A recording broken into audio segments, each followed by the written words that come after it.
Welcome back to my channel.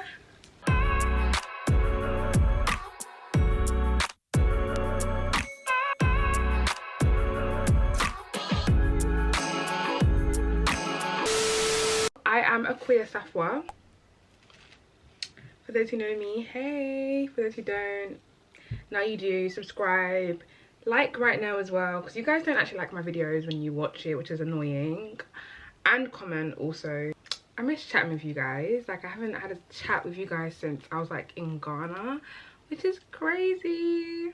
I'm gonna try not have like a really long video, but today I'm gonna be talking about 3 things that I learned in the first quarter of the year. 9:02, April 22nd. I might do this in like every quarter of the year, say what I've learned, but yeah, what I've learned from January to March. So sit tight. I was trying to figure out, okay, what do I want to speak about? What 3 things am I going to speak? Because I learned a lot in the first quarter of 2023. The 3 that I chose to speak about is choosing, transitioning, and letting go.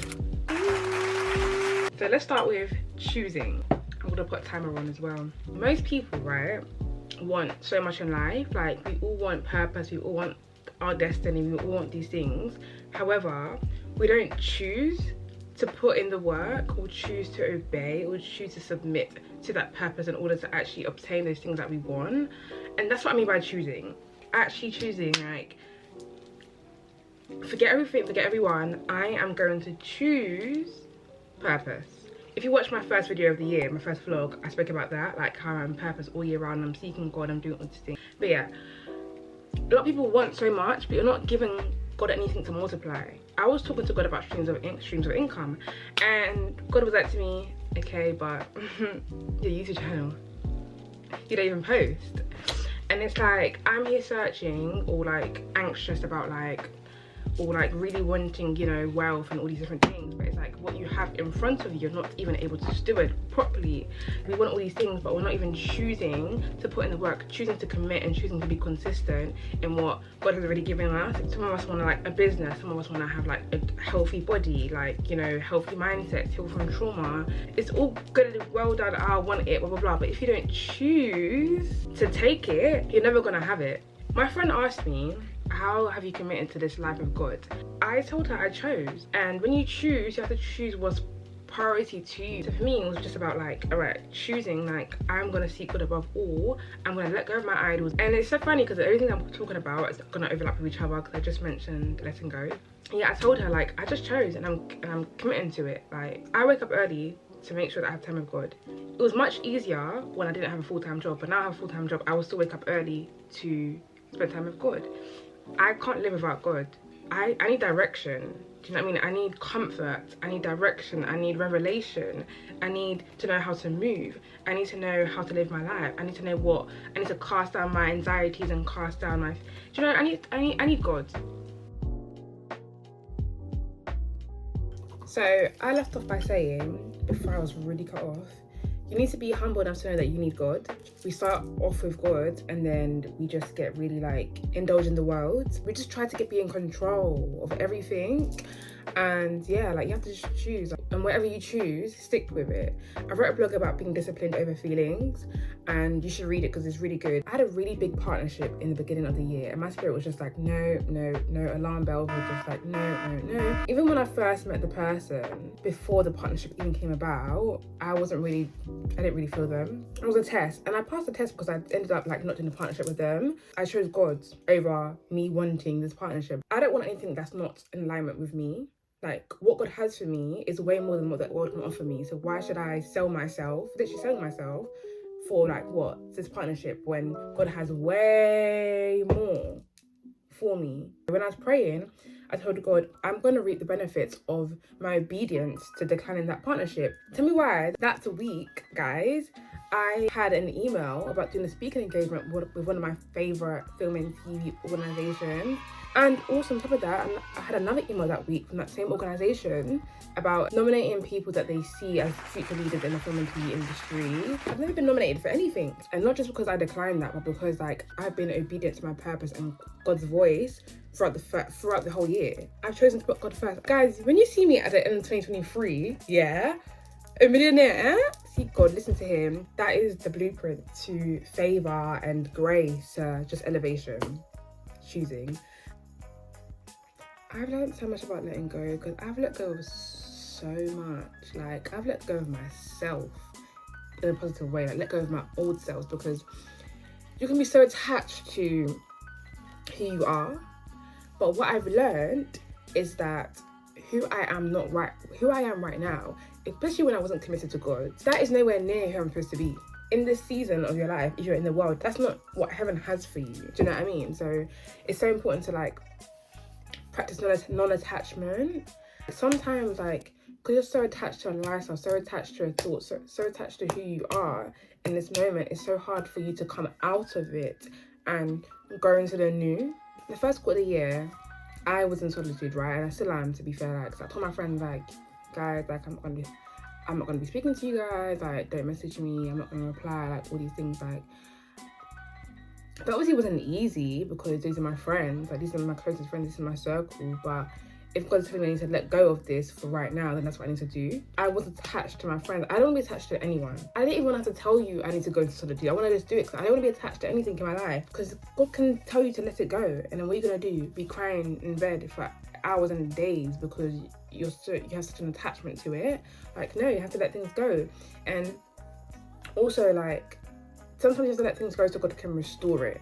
Do you know what I mean? Because sometimes we're holding on to things that God has given to us, and it's become so like tainted, and it's become so like, it's just not in line with what God wants it to be. You have to be able to let it go. God can restore it and bring it to its form that it needs to be, that heaven has assigned it to be. Letting go of trauma, like right now I'm trying to heal from something, and I was getting overwhelmed as well, because it's like, I don't want these feelings, but it's like, it's not my fault. Like, what you've gone through is not your fault. Like, the trauma you have is not your fault. Sometimes it can be your fault, but sometimes it can't be it's not your fault. So sometimes it's what people have put you through. You can't be like frustrated with yourself because you've realized that, you know, I need to heal from this. Like, no, God has pointed it out to you, which is a privilege. Like, if God is telling you something, that is a great thing. That's something to rejoice about. Because letting go of trauma and really allowing yourself to heal, and letting go of mindsets, letting go of worry. Like, we make up so much stuff in our head, and we replay trauma, and we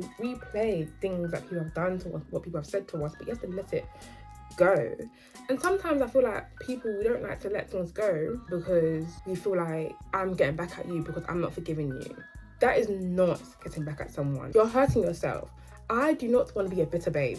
I'm sorry, I'm not bitter. Look how pretty I am. I'm so sorry. I'm too pretty to be holding on to things. You know? Like, what do you want in life? Like, what type of person do you want to be?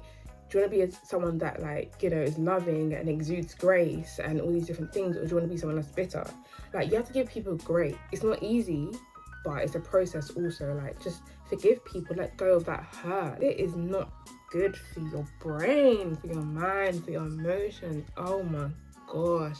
Let go of soul ties. Oh, soul ties. You can form soul ties through emotional bonds or like mental bonds. You don't have to have sex with someone to have soul tie with them. What I've learned is that your soul is your mind, your emotions, and your will. There are godly soul ties, right? There are godly soul ties, like people that God have put together, like friendships or, you know, partners or all these different things, or family members or whatever. There are godly soul ties, but most of the soul ties that are happening are ungodly.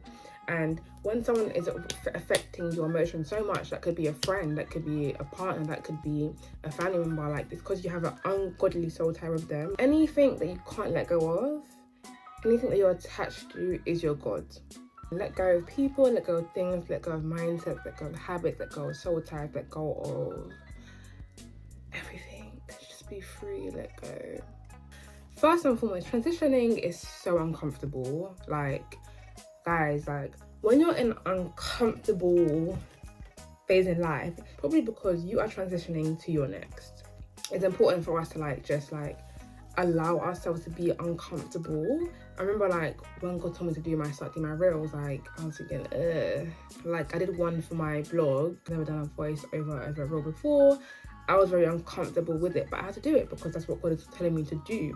I can't not do things because I'm uncomfortable. That's not a good enough reason. If that's the case, then I'm never going to grow. I'm never going to move forward. I'm never going to become who God has called me to be, because I'm allowing discomfort to make me be stagnant and stay where I am. We have to go through our transitions in every season. We're going to be uncomfortable all the time, like in every season, because we're always elevating. One thing I learned is that discomfort is just elevation on the other side of it, and you have to push through it. You have to get through it. You have to allow God to tell you what your next move is so you can move, regardless if you're uncomfortable or not. A lot of things attached to that move, like your God-ordained friend, your God-ordained partner, your God-ordained, like everything divine is attached to your next move. Breakthrough is attached to that move, like healing is attached to that move, like so much is attached to that move.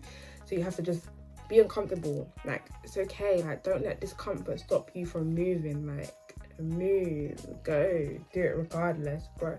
Like, and it's so beautiful to grow. Like, I love growth. Like, I love growth. One thing I learned about is identity. Self-care is like something that I put on my vision board for like what I want to focus on for this year, like self-care.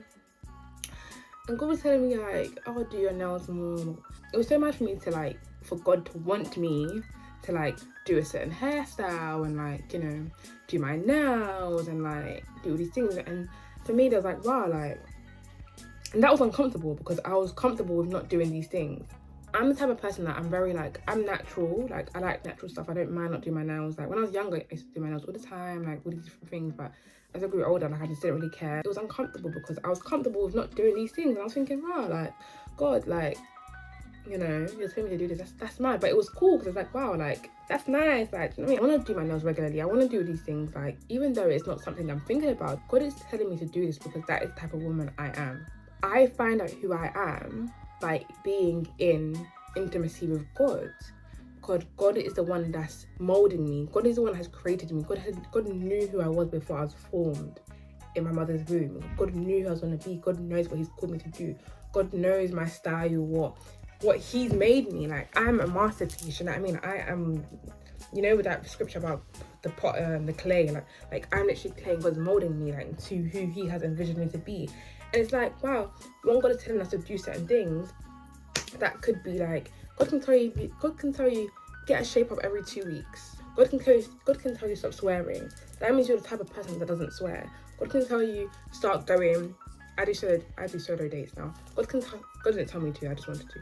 But God can tell you, oh, start doing solo dates. That means you're someone that dates themselves. Or it's for a reason, like maybe do you know what I mean? Like maybe you will see someone that on that solo. Do you know what I mean? You never know. We're constantly being formed and transitioning into who we're called to be. And that is where identity lays in. Like, because obviously, you know the saying of like, our identity is in Christ, or his image, or whatever. But you don't deepen it until you're actually submitted to God and he is forming you. He's telling you what to do. He's telling you who you should be. He's telling you what you should let go of, what your next is, what you need to start doing. And it's like, wow, like, yes. And if God is telling you to do it, that means he's going to provide, which means more money, more streams of income, more. For me, like, been transitioning into the woman I'm meant to be, like, every week, every day, every month is such a beautiful process, because I know my destiny and everything that is for me is attached to my obedience to God. I want to be in my bubble of God, doing me, elevating. Thank you for watching. I really hope you guys enjoyed it. These are 3 things that I learned in the first quarter of the year. Come back again, let me know if you like it. Like, comment, subscribe. Goodbye. Love you all.